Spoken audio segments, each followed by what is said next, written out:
Renewable energy का सबसे first principle है energy availability in nature.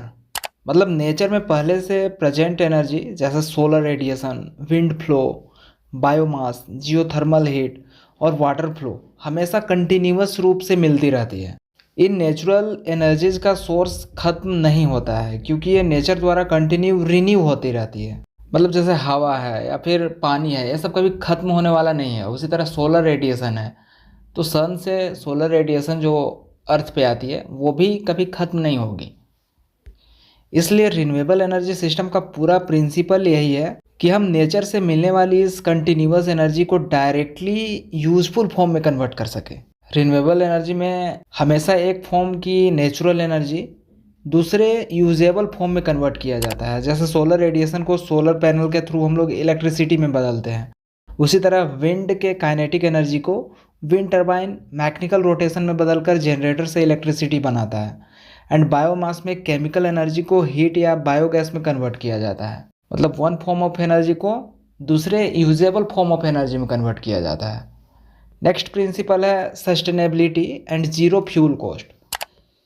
Renewable energy में किसी एक्सटर्नल फ्यूल की रिक्वायरमेंट नहीं होती है। सनलाइट, विंड, फ्लोइंग वाटर या फिर अर्थ हीट फ्री में नेचुरल फ्यूल प्रोवाइड करती है। इसका मतलब सिस्टम इंस्टॉल होने के बाद ऑपरेशनल कॉस्ट ऑलमोस्ट ज़ीरो होती है।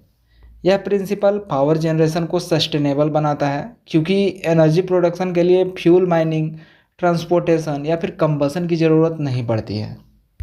नेक्स्ट प्रिंसिपल है low environmental impact. Renewable sources energy produce करते समय CO2 इमिशन, एयर पोल्यूटेंट या फिर टॉक्सिक वेस्ट प्रोड्यूस नहीं करता है। सोलर, विंड, हाइड्रो और जियोथर्मल सिस्टम में कंबसन प्रोसेस नहीं होता है, इसलिए इमिशन फ्री ऑपरेशन पॉसिबल होता है। यह प्रिंसिपल रिन्यूएबल एनर्जी को क्लीन एनर्जी बनाता है, इसलिए इमिशन फ्री ऑपरेशन पॉसिबल होता है। यह प्रिंसिपल रिन्यूएबल एनर्जी को क्लीन एनर्जी बनाता है और ग्लोबल वार्मिंग कम करने में हेल्प करता है। एक और मेजर प्रिंसिपल है decentralisation of power generation. Renewable energy system को स्मॉल लोकल यूनिट्स में इंस्टॉल किया जा सकता है, जैसे रूफ टॉप सोलर, छत पे जो हम लोग सोलर इंस्टॉल करते हैं, स्मॉल विंड टर्बाइंस या फिर बायोगैस प्लांट। इन सिस्टम्स का प्रिंसिपल यही है कि एनर्जी को डिमांड के पास ही प्रोड्यूस किया जाता है ताकि ट्रांसमिशन लॉस कम हो और एनर्जी एसेसिबिलिटी बढ़ सके। इससे विलेजेस, रिमोट एरियाज और इंडस्ट्रीज़ में भी रिलायबल पावर सप्लाई मिलती है। लास्ट प्रिंसिपल है energy storage and grid integration. Renewable sources जैसे सोलर और विंड वेरिएबल होता है, मतलब हर समय सेम पावर प्रोड्यूस नहीं करता है।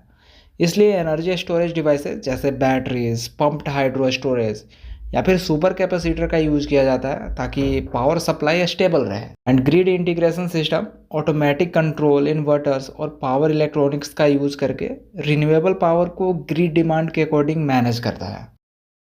तो इस तरह से कोई भी टॉपिक को अगर आप इजी वे में समझना चाहते हैं तो चैनल को सब्सक्राइब कर लें और बेल आइकन को भी प्रेस कर लें ताकि वीडियोज आप तक पहुंच सकें।